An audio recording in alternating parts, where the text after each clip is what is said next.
SM Store, amanah dalam muamalah. Bismillahirrahmanirrahim. Alhamdulillahi rabbil alamin wa bihi nasta'inu ala umuri dunya waddin. Wassalatu wassalamu ala asyrafil anbiya'i wal mursalin nabiyina Muhammadin wa ala alihi wa sahbihi wa tabi'in wa atba'i tabi'in wa man tabi'ahum bi ihsanin ila yaumiddin, amma ba'd. Para jemaah yang dirahmati Allah Subhanahu wa taala, pertama-tama marilah kita bersyukur kepada Allah yang mana karena kekuatan dari Allah dan karunia-Nya kita masih dapat melanjutkan puasa pada bulan ini hingga hari yang kesekian, yang mana seandainya bukan karena kekuatan dan karunia dari Allah Subhanahu wa taala, tentu tidak ada yang bisa menjamin kita masih bisa bertahan hingga hari ini. Kaum muslimin yang dirahmati Allah Subhanahu wa taala, sebagaimana telah diketahui bahwasanya insyaallah pembahasan kali ini yaitu tentang rumah tangga Islami, yang mana pembahasan ini memang bisa diperuntukkan bagi yang memang telah berumah tangga maupun akan berumah tangga, ya. Karena sebagaimana kata Al-Imam Al-Bukhari rahimahullah, al-ilmu qabla al-qawli wal amal, ya. Bagi mungkin yang belum berumah tangga tapi insyaallah qarib, ya, maka ini bisa dijadikan sebagai sebuah pembelajaran sebelum nanti mengamalkan atau melakukannya, ya. Jadi tidak apa-apa insyaallah. Para jamaah yang dirahmati Allah Subhanahu wa taala, ada 3 ayat yang mana 3 ayat ini menjadi sebuah dasar utama dalam muamalah kita ketika berumah tangga, ya. Yang mana kalau seseorang atau suatu pasangan mengamalkan dengan benar-benar konsekuensi dari 3 ayat ini, maka insya Allah hidup mereka akan tenang. Ayat yang pertama disebutkan oleh Allah dalam surat An-Nisa ayat yang ke-19. Allah Subhanahu wa taala berfirman, wa'ashiruhunna bil ma'ruf, dan pergaulilah istri-istri kalian dengan baik. Maksud kata baik di sini adalah baik secara adat, ya. Tentu berbeda-beda setiap daerah bagaimana memperlakukan istri dengan baik, ya.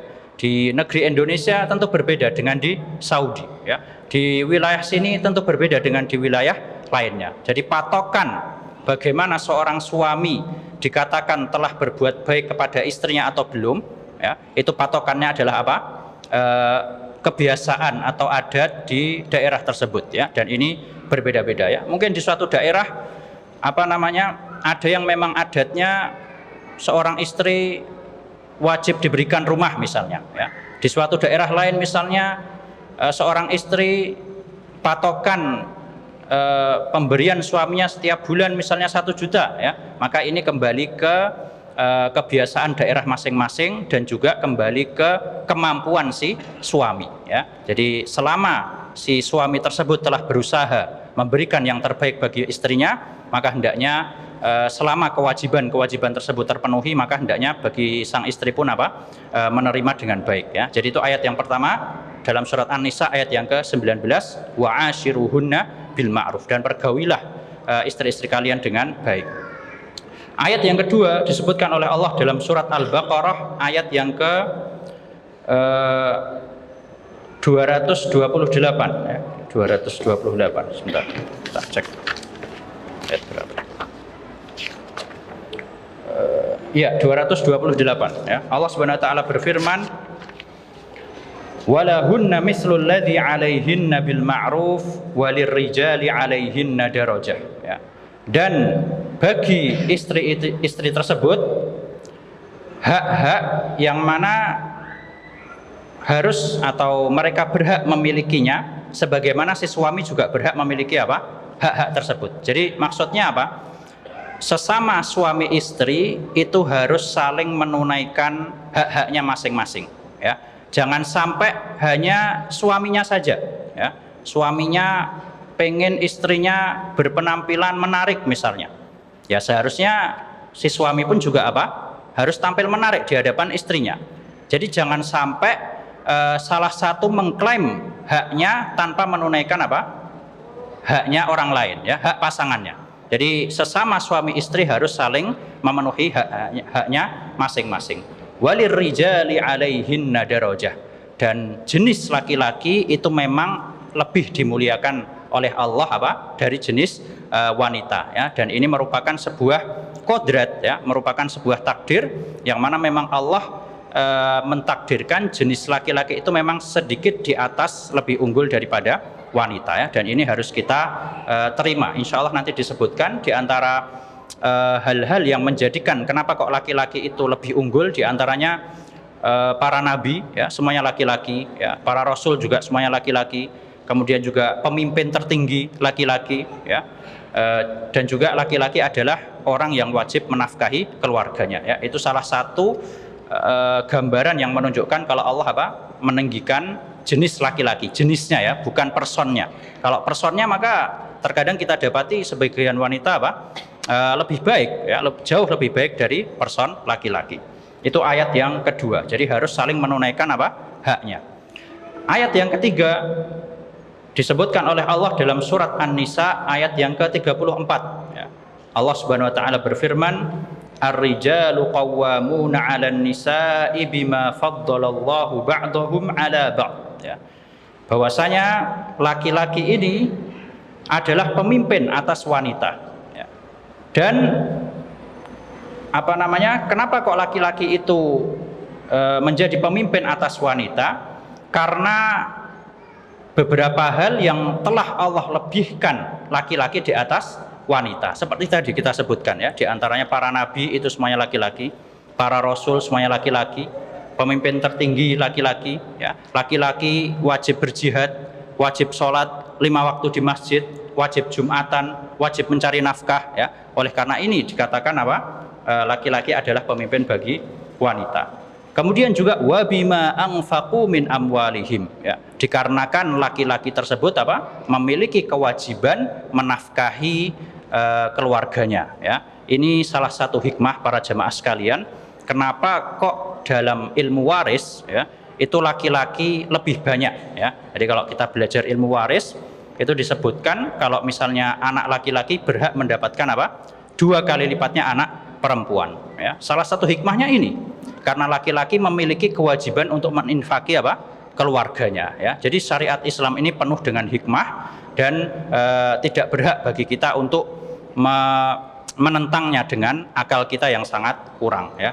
Jadi 3 ayat tersebut apabila kita mengamalkannya, ya. Jadi saya ulangi, ayat yang pertama yaitu adalah wa ashiruhunna bil ma'ruf, pergaulilah istri-istri kalian dengan baik. Yang kedua, walahunna mithlul ladzi 'alaihinna bil ma'ruf, ya. Sebagaimana kita pengen sebagai suami hak-hak kita dipenuhi, maka jangan lupa hak-hak istri pun juga harus apa? Dipenuhi. Dan tentang ayat ini salah seorang sahabat yang bernama Ibnu Abbas radhiyallahu anhu pernah mengatakan, inni la uhibbu an atazayyana lil mar'ati kama uhibbu an tatazayyan li, ya. Sungguh aku ini suka berhias, ya, untuk istriku sebagaimana aku juga pengen istriku apa? Berhias untuk aku. Jadi saling seimbang, ya. Jadi sebagaimana kita pengen dipenuhi haknya, maka jangan lupa kewajiban kita, ya, seperti itu. Terus ayat yang ketiga tadi, ar-rijalu qawwamuna 'alan nisa bima faddalallahu ba'dahum 'ala ba'd. Pada dasarnya kodratnya seorang laki-laki itu adalah pemimpin bagi wanita, ya. Dan dikarenakan hal-hal tadi yang sudah kita sebutkan, dan juga karena laki-laki memiliki kewajiban untuk apa? Menafkahi keluarganya, ya. Dan kalau seseorang berpikir, ya, misalnya seorang suami tahu, oh ternyata aku ini adalah telah dikodratkan memimpin wanita, maksudnya memimpin keluargaku, istriku. Maka kalau laki-laki paham akan hal ini, maka dia akan berusaha sebisa mungkin untuk membahagiakan keluarganya, ya. Dan bertanggung jawab atas keluarganya, ya. Karena nanti di akhirat dia akan ditanya, ya. Jadi kalau seorang suami paham, oh aku ini ternyata pemimpin atas keluargaku, ya, berarti aku harus berusaha membahagiakan keluargaku dan mendidik mereka, ya. Jadi ini kalau suami apa? Paham dia sebagai pemimpin.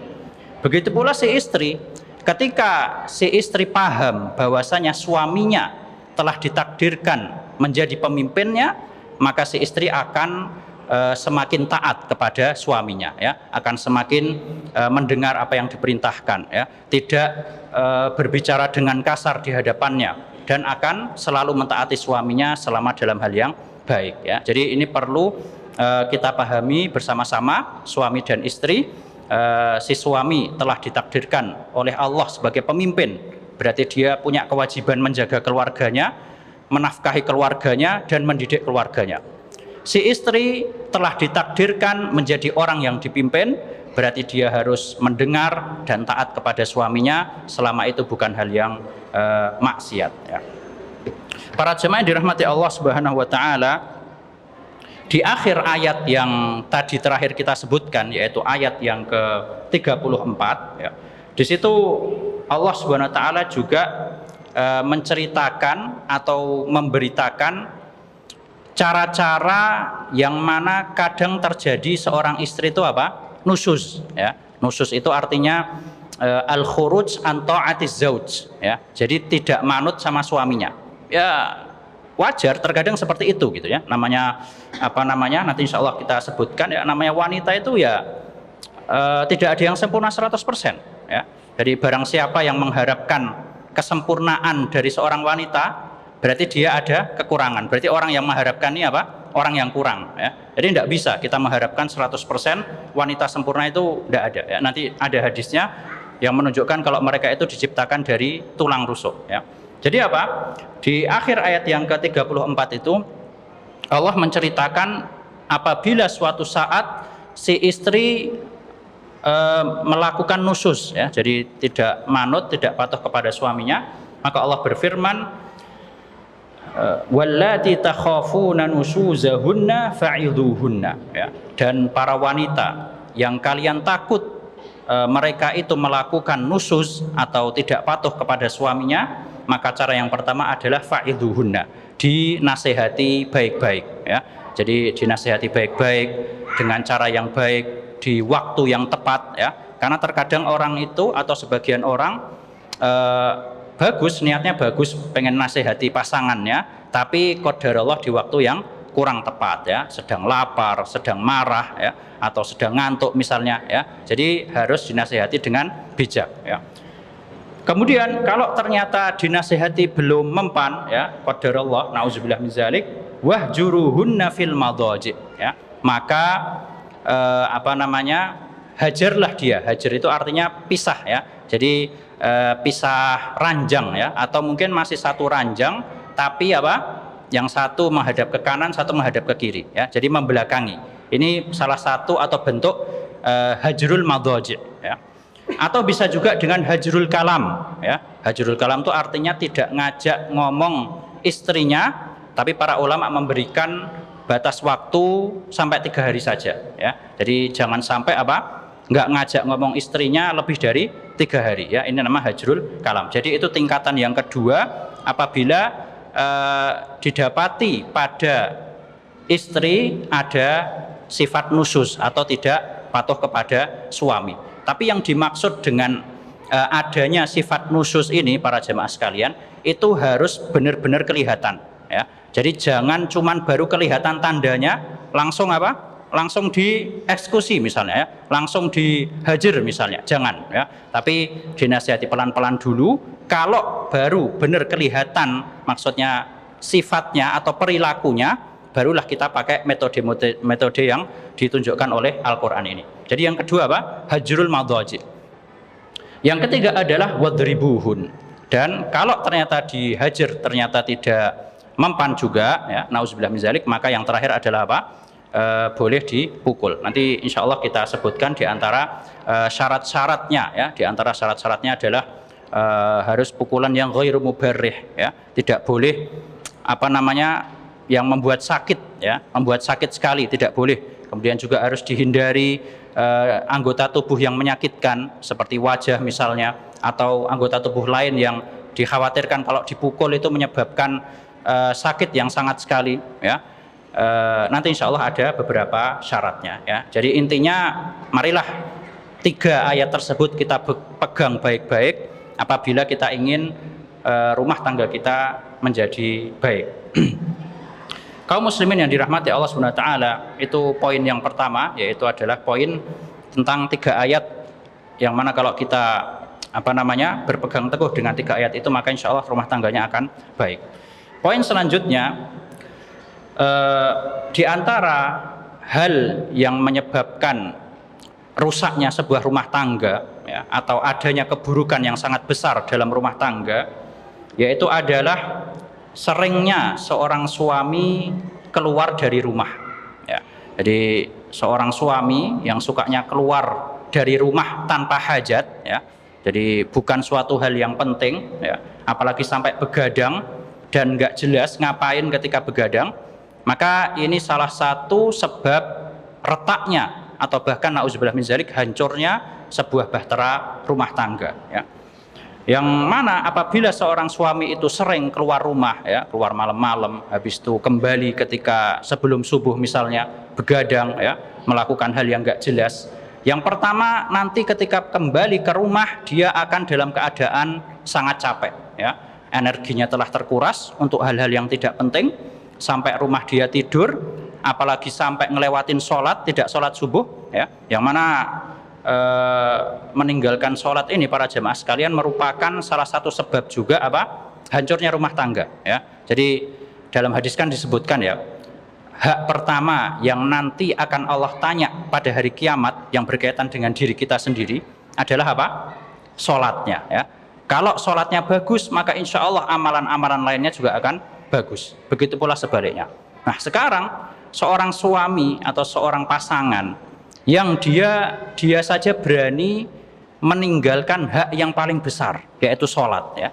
Lalu bagaimana dengan hak-hak yang lain? Maka mesti akan lebih berani meninggalkan lagi, ya. Hak sholat yang paling besar aja dia berani sepelekan, ya. Apalagi hak-hak lain yang berkaitan dengan rumah tangga. Jadi ini merupakan hal yang sangat bahaya sekali, ya. Jadi jangan sampai kita sebagai pasangan suami istri atau yang akan menjadi suami istri terbiasa meninggalkan sholat, ya. Jadi kembali ke masalah tadi, ya, seorang suami yang suka keluar malam, kembali sebelum subuh terus akhirnya ketinggalan sholat, ya, energinya terkuras banyak, akhirnya kewajibannya tidak tertunaikan, ya. Dia nggak kerja, nggak bantu istrinya, nggak bantu ngurus anaknya, ya. Yang mana ini semua bisa menjadi sebabnya keretakan dalam rumah tangga, ya. Dan salah seorang ulama yang bernama Asy-Syaikh Dr. Abdussalam Asy-Syuair hafidhahullah, beliau merupakan salah seorang ulama dari Saudi Arabia. Beliau pernah mengatakan, hudurul ab atau wujudul ab fil bait lahu daurun kabirun fi tarbiyatil abna, ya.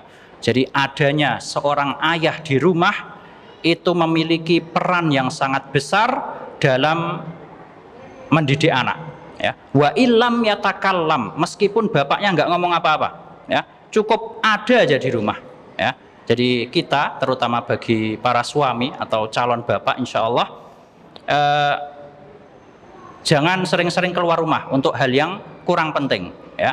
Marilah kita berikan quality time untuk keluarga kita, ya, terutama untuk anak kita, ya. Jadi adanya bapak di rumah, meskipun cuma duduk aja bapaknya, meskipun nggak ngomong apa-apa, itu sudah memiliki peran yang sangat besar dalam kejiwaan anak, ya. Si anak itu akan melihat atau akan belajar dari bapaknya tentang sifat kewibawaan, ya, tentang sifat tanggung jawab, ya, tentang sifat-sifat yang lain yang positif, ya. Lalu bagaimana kalau bapaknya sering nggak ada di rumah, ya? Maka hal ini dikhawatirkan akan kurang bagus efeknya bagi keluarga maupun anak-anak, ya. Dan sebaliknya, ya, kalau tadi di antara sebab keretakan rumah tangga adalah seorang suami yang suka keluar rumah, ya. Sebaliknya begitu pula seorang istri yang suka keluar rumah tanpa ada hajat, ya. Yang mana hal ini bisa menyebabkan terbengkalainya rumah dan anak-anak, ya. Yang mana ini bertentangan dengan sifat asli wanita. Yang mana Allah Subhanahu wa taala berfirman dalam surat Al-Ahzab ayat yang ke-33, wa qarna fi buyutikunna wa la tabarrajna tabarrujal jahiliyatil ula. dan menetaplah kalian wahai para wanita di rumah-rumah kalian, ya. Meskipun ayat ini tentang ummahatul mukminin, ya, tapi mereka harus kita contoh, ya, terutama bagi para wanita, ya. Jadi menetaplah kalian di rumah-rumah kalian dan janganlah kalian bertabarruj seperti tabarrujnya orang-orang jahiliyah, ya. Kata para ulama, di antara adat atau kebiasaan wanita jahiliyah, mereka itu suka keluar rumah, ya. Jadi marilah bagi para wanita, ibu-ibu sekalian, janganlah sering-sering keluar rumah tanpa ada hajat atau keperluan, ya. Sehingga kalau kita simpulkan dari pembicaraan kita tadi, ya, sebab terbesar dalam masalah rumah tangga itu adalah al-i'radu an dinil Islam, ya. Jadi sebab muskilah, sebab permasalahan adalah karena kita mencampakkan agama kita, ya. Ketika seseorang sudah tidak perhatian dengan agamanya, ya, tidak melihat rambu-rambu agamanya, maka ini adalah sumber utama dalam keretakan rumah tangga, ya. Jadi aslinya bukan karena maksudnya pokok persoalan, ya, bukan aslinya bukan karena harta, bukan karena fisik, ya, bukan karena yang lainnya, tapi utamanya, yang paling utama ini adalah apa? Karena seseorang apa? Mencampakkan agamanya. Ketika pasangan suami istri mulai mencampakkan agamanya, tidak memperhatikan lagi agamanya, maka akan mulailah di situ timbul riak-riak yang menyebabkan keretakan dalam rumah tangga.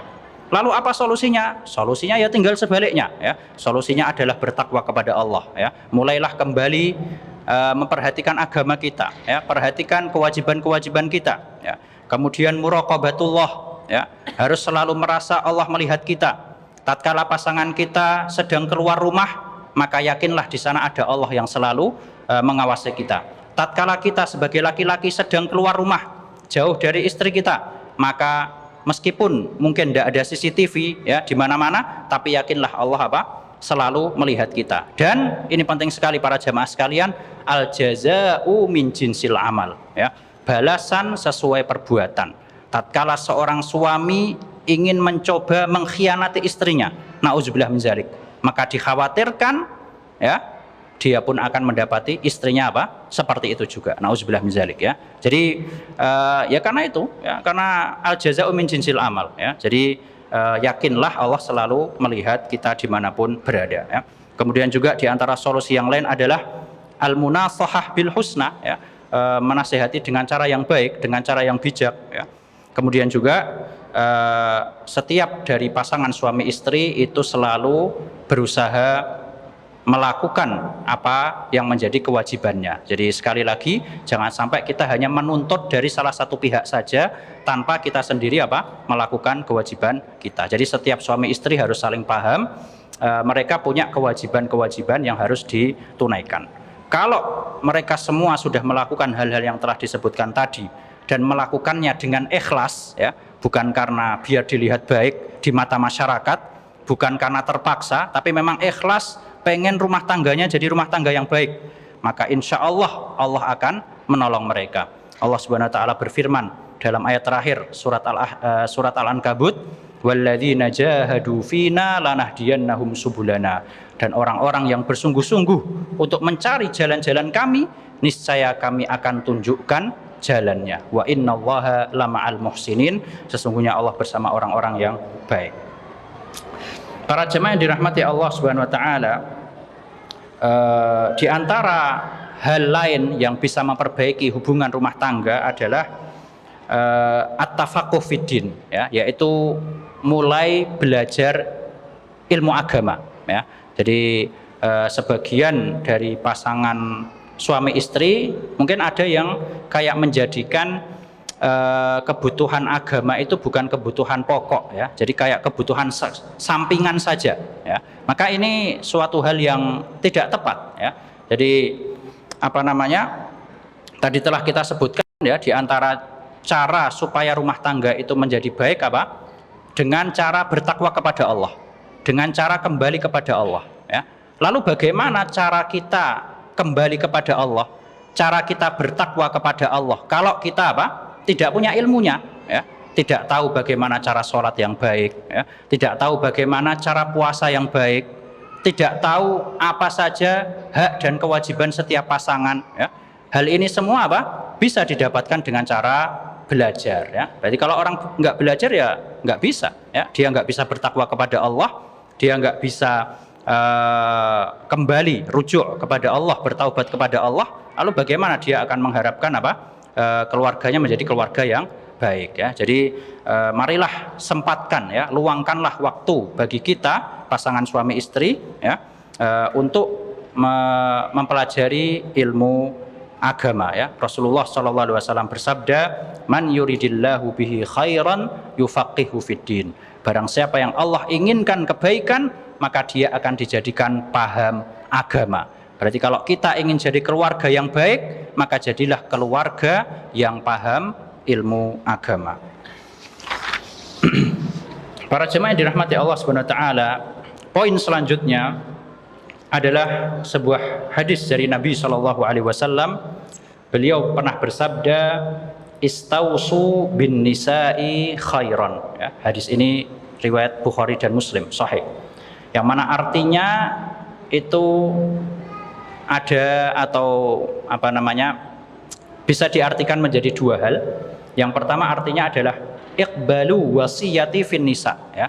Jadi coba kalian terima wasiatku, kata Nabi SAW, dalam masalah wanita. Maksudnya apa? Perhatikan gitu loh, ya. Jadi perhatikan wanita, tolong diperhatikan wanita ini, ya. Jadi maksudnya adalah supaya kita lebih perhatian kepada kaum wanita, ya, seperti itu. Maka bagi kita, ya, entah kita statusnya sebagai suami, bagi laki-laki ya terutama, apakah kita sebagai suami statusnya, atau sebagai seorang ayah, ya, atau sebagai seorang saudara laki-laki, untuk memperhatikan hak-hak mereka, ya. Kenapa? Karena Nabi SAW sudah memerintahkan kita untuk perhatian kepada para wanita, ya. Istausu bin nisa'i khairan, ya. Jadi aku wasiatkan kepada kalian supaya kalian perhatian kepada wanita kalian, ya. Dan tatkala kita berusaha memenuhi hak-hak mereka, ya, saudari-saudari kita, ya, atau putri-putri kita, atau istri-istri kita, maka jangan sampai terus kita berpikiran aku maunya ngasih kepada mereka hak-hak mereka kalau mereka sempurna. Abadan, ya, ini salah, ya. Jadi tidak menghalangi kita memberikan hak kepada mereka. Perbuatan mereka yang terkadang itu apa? Ya, kadang melakukan salah, namanya manusia, ya. Di dalam hadis disebutkan bahwasanya seorang wanita itu diciptakan dari apa? Tulang rusuk, ya, dhil'. Wa inna a'waja ma fid dhil'i a'lahu. Dan tulang rusuk yang paling bengkok itu adalah yang paling atas, ya. Maksudnya apa? Maksudnya mesti ada kekurangannya, ya. Jadi sebaik apapun seorang wanita, pasti di sana akan apa? Ada kekurangannya, ya. Sebagaimana tadi kita beritahu, ya.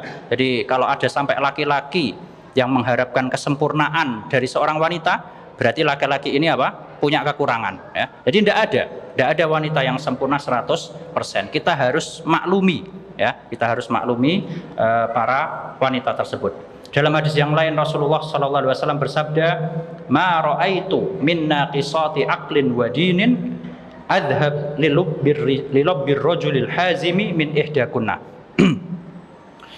Tidaklah aku melihat dari suatu kaum yang mereka ini kurang akal dan agamanya, ya. Maksudnya kurang akal dan agamanya adalah kurang akal itu maksudnya rata-rata kaum wanita biasanya lebih mendahulukan perasaannya, ya, dibandingkan akalnya, ya. Dan maksud dari kekurangan dalam agamanya karena terkadang itu mereka apa? Ada hari-hari yang mereka itu tidak bisa sholat dan puasa, yaitu tatkala haid, dan ini merupakan takdir dari Allah, ya. Ini bukan suatu aib, ya, para wanita yang dirahmati Allah. Jadi kekurangan ini bukan suatu aib, tapi ini merupakan takdir yang memang sudah ditakdirkan oleh Allah Subhanahu wa taala, ya. Jadi kata Nabi SAW, tidaklah aku melihat suatu kaum yang kurang akal dan agamanya yang lebih bisa menghilangkan akal seorang laki-laki dari kalian, wahai para wanita, ya. Maksudnya menghilangkan akal laki-laki itu apa? Maksudnya mereka ini bisa maksa laki-laki apa yang mereka inginkan, ya. Dan ini terjadi, ya. Maksudnya bisa ya seorang wanita itu memaksa suaminya untuk melakukan apa, ya. Dan terkadang nauzubillah min dzalik sampai melanggar agama, ya. Jadi ini merupakan sebuah nasihat juga bagi para suami. Maksudnya tetap memaklumi perbuatan mereka, perbuatan para wanita tersebut, karena memang sudah kodrat atau takdirnya seperti itu. Dan juga ini merupakan kabar dari Nabi SAW bahwasanya ya wanita sudah ditakdirkan seperti itu. Jadi bersabar dan tetap dididik seperti itu. Dan yang dimaksud dengan wanita di sini maksudnya jenisnya, ya, bukan personnya. Sebagaimana tadi kita jelaskan, karena kalau personnya maka sebagian wanita bisa jadi lebih atau jauh lebih baik dari personnya laki-laki. Nah, para jemaah yang dirahmati Allah Subhanahu wa taala, kemudian poin yang selanjutnya yaitu adalah tentang terkadang terjadi buruknya akhlak di antara pasangan suami istri, ya, yang mana padahal ya patokan akhlak baik atau tidaknya itu adalah saat seorang itu di rumah, ya. Jadi kita pengen nilai nih ya, seorang itu akhlaknya baik atau tidak, dinilainya adalah saat dia bersama keluarganya, ya. Karena kalau di luar dia bisa pura-pura, ya, pura-pura baik. Tapi ketika bersama keluarganya, yang mana setiap saat membersamai mereka, ya, maka ini akan kelihatan akhlaknya yang asli. Maka harusnya seseorang itu sama keluarganya harusnya lebih baik, ya. Jangan kebalik, sama temannya baik, sama keluarganya nauzubillah min dzalik malah kurang baik, ya. Rasulullah SAW bersabda, al birru husnul khuluq, ya. Kebaikan itu adalah akhlak yang mulia. Dalam hadis yang lain beliau juga bersabda, la tahqiranna minal ma'rufi syai'an walau an talqa akhaka biwajhin talqin. Janganlah kalian meremehkan kebaikan sedikit pun, meskipun engkau hanya menemui saudaramu dengan wajah yang ceria, ya. Jadi lakukan, selama kita bisa melakukan kebaikan apapun lakukan, ya, jangan diremehkan. Dalam hadis yang lain, ini hadisnya penting sekali, beliau juga bersabda, akmalul mu'minina imanan ahsanuhum khuluqan, ya. Kaum mukminin yang imannya paling sempurna adalah yang akhlaknya paling baik. Wa khiyarukum khiyarukum linisaihim, dan sebaik-baik kalian adalah yang paling baik kepada wanitanya. Kepada istrinya maksudnya, ya. Wa ana khairukum li ahli, dan aku adalah orang terbaik kepada keluargaku, ya. Jadi patokan seorang itu baik atau tidak adalah dilihat bagaimana akhlak dia kepada keluarganya, ya. Kalau pada suatu saat terkadang seorang suami ini memiliki akhlak yang kurang baik, ya, terkadang, maka di sana ada beberapa hal yang mungkin bisa dilakukan bagi seorang wanita dalam menghadapinya, ya. Yang pertama adalah as-sabr, ya, wa adamu tarkil bait. Hendaknya wanita tersebut atau istri tersebut sabar dan jangan kabur dari rumah, ya. Jangan keluar dari rumah. Jadi sabar. Sabar ini para jemaah sekalian adalah kunci bagi kita untuk bertahan hidup, ya. Bukan hanya masalah rumah tangga, ya, masalah-masalah yang lain. Jadi selama kita masih bisa sabar, insya Allah masih ada kebaikan, ya. Allah Subhanahu wa taala berfirman, wasbiru innallaha ma'as sabirin, ya. Sabarlah kalian karena sesungguhnya Allah bersama orang-orang yang sabar. Dalam ayat yang lain Allah berfirman, innahu mayyattaqi wa yasbir fa innallaha la yudhi'u ajral muhsinin. Barang siapa yang bertakwa dan sabar, maka Allah tidak akan menyia-nyiakan pahala orang yang berbuat baik. Dalam ayat yang lain Allah berfirman, innama yuwaffas sabiruna ajrahum bighairi hisab. Sesungguhnya orang-orang yang sabar itu akan dibalas dengan pahala yang tidak terhitung, ya. Dan ayat yang lain Allah berfirman, fasbir innal aqibata lil muttaqin. Bersabarlah karena sesungguhnya akibat yang baik itu bagi orang yang bertakwa. Jadi yang pertama sabar, ya. Maka dengan sabar itu insya Allah akan merubah hati dan akhlak suaminya menjadi akhlak yang baik. Di antara cara yang lain yang bisa dilakukan oleh seorang istri apabila suaminya akhlaknya kurang baik adalah muda'abatuhu, yaitu adalah coba bercanda, ya. Kadang-kadang bercanda dengan suaminya.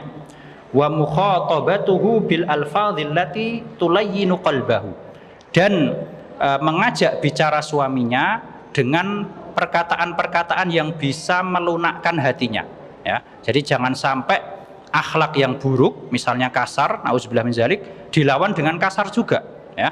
Tapi apa? Hadapi dengan perkataan yang baik, ya, perkataan yang lembut, kadang diajak bercanda, maka insya Allah lama kelamaan akan merubah sifat suaminya. Kemudian di antara hal lain yang bisa dilakukan oleh seorang istri apabila diuji dengan seorang suami yang akhlaknya kurang baik adalah dengan taklil talabil hajat ad-dunyawiyah, ya. Jangan banyak-banyak menuntut hal yang kurang penting, ya. Jadi selama si suami itu sudah menunaikan kewajibannya, ya, nafkah lah, ya, menafkahi dirinya, menafkahi anaknya, ya, kesehatan, makanan pokok, uang rumah dan lain sebagainya, maka coba usahakan minimalkan permintaan atau tuntutan yang kurang penting, ya. Bisa di skip dulu, ya, bisa ditunda dulu, ya. Nanti ketika suaminya sudah insya Allah semakin baik, maka insya Allah bisa mulai minta lagi insya Allah. Nah, kemudian yang selanjutnya adalah muhasabatun nafsi wat taubah. Nah, ini penting sekali para jemaah sekalian, ya. Dan ini juga berlaku bagi laki-laki juga, ya. Jadi mungkin ada sebagian saudara kita yang diuji dengan pasangan yang kurang baik akhlaknya, maka coba muhasabah diri, ya. Kita mengingat kira-kira aku tuh pernah melakukan maksiat apa, ya.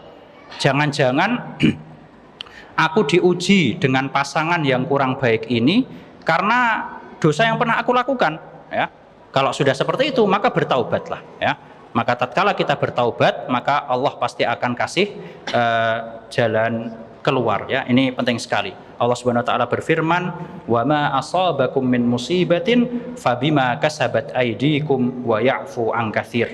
Dan tidaklah ada musibah yang menimpa kalian kecuali itu disebabkan karena perbuatan kalian sendiri, dan kalian itu sudah banyak dimaafkan, ya. Jadi aslinya, ya, kalau Allah mau menuntut setiap kesalahan yang kita lakukan, ya, habis kita, ya. Di dunia kita habis, ya. Tapi apa? Wa ya'fu an katsir. Allah itu lebih banyak memaafkannya, ya. Jadi marilah kita muhasabah dan bertaubat, ya. Itulah diantara tips-tips apabila seorang wanita diuji oleh Allah dengan memiliki seorang suami yang akhlaknya kurang baik, ya. Dan beberapa tips tadi juga bisa dijadikan bagi suami, ya. Kemudian yang selanjutnya, poin yang selanjutnya yaitu tentang nusyuzul mar'ah, ya, yaitu apabila seorang istri mulai tidak patuh atau tidak manut kepada suaminya. Dan ini tadi sudah kita jelaskan secara garis besar di awal sebagaimana ayat yang kita baca tadi, yaitu tatkala seorang istri mulai tidak patuh kepada suaminya, dan nusyuz ini para jemaah sekalian, wabil khusus para muslimat yang dirahmati Allah, ini hukumnya haram, ya. Bahkan bisa nauzubillah min dzalik mendatangkan laknat Allah Subhanahu wa taala. Jadi janganlah sekali-kali melakukan nusyuz atau tidak patuh kepada suami, ya, kecuali dalam hal yang maksiat, ya. Jadi hati-hati, ya. Sebagaimana dalam hadis itu, ya, insya Allah kita pernah mendengar seorang wanita yang diajak atau diminta oleh suaminya untuk berhubungan tapi dia tidak mau, maka dia akan dilaknat oleh malaikat sampai pagi, ya. Jadi hati-hati para kaum muslimat, jangan sampai melakukan apa? Nusyuz, ya. Dan kalau apabila ada seorang wanita yang mulai terlihat ada sikap-sikap melakukan nusyuz atau tidak patuh kepada suaminya, maka bisa dengan metode yang disebutkan dalam ayat tadi, ya. Yang pertama yaitu dengan cara dinasehati, ya. Yang kedua yaitu dengan hajrul madhaji, ya, dipisah ranjang, maksudnya tidak diajak berhubungan suami istri, ya, atau dengan membelakangi punggungnya, ya, atau dengan pisah kasur misalnya, tapi jangan sampai pisah rumah, ya. Jadi usahakan tetap masih dalam satu rumah, tapi apa? Diminimalisir muamalahnya seperti itu. Bisa juga dengan hajrul kalam, ya, yaitu apa? Tidak mengajak bicara, tapi kalau bisa jangan sampai lebih dari 3 hari, ya. Dan yang terakhir adalah wadribuhun, ya, yaitu dipukul. Tapi ini adalah paling akhir lah ya. Jadi jangan sampai, kalau bisa jangan sampai. Bahkan diriwayatkan oleh Imam Syafi'i, dari Imam Syafi'i rahimahullah, beliau tidak menyukai kalau sampai ada suami yang mukul istrinya ya. Jadi usahakan ini paling akhir lah ya. Jadi diminimalisir, jangan sampai seperti itu. Dan kalau memang terpaksa harus mukul ya, maka di sana ada beberapa syarat ya, yang tadi sudah kita jelaskan secara garis besar. Di antaranya adalah kita harus yakin atau minimal ghalabatuz dzon ya. Ghalabatuz dzon itu artinya kayaknya kalau dia dipukul itu akan jadi baik ya. Tapi kalau sampai ada keyakinan dia ini dipukul juga nggak akan berubah, ya jangan dipukul ya. Jadi itu syarat boleh apa? Memukul seorang wanita yang nusyuz ya. Yaitu ada keyakinan dari diri kita, dia itu kalau dipukul insya Allah akan jadi baik dan kembali ya. Kemudian di antara syarat yang lainnya adalah jangan dengan pukulan yang keras ya. Tadi sudah dijelaskan, bukan pukulan yang menyakitkan, dan juga dihindari daerah-daerah yang rawan seperti wajah dan yang lain sebagainya ya. Para jemaah yang dirahmati Allah Subhanahu wa taala, poin yang terakhir yang ingin kita sampaikan pada pembahasan kali ini yaitu beberapa tips bagaimana menjadikan rumah tangga kita agar menjadi rumah tangga yang baik ya, atau kalau istilahnya baiti jannati ya, rumahku surgaku. Maka di sana sebenarnya ada cukup banyak, tapi kita sebutkan beberapa saja insya Allah. Di antara tips agar rumah tangga yang kita hadapi, ini kita sama-sama belajar ya.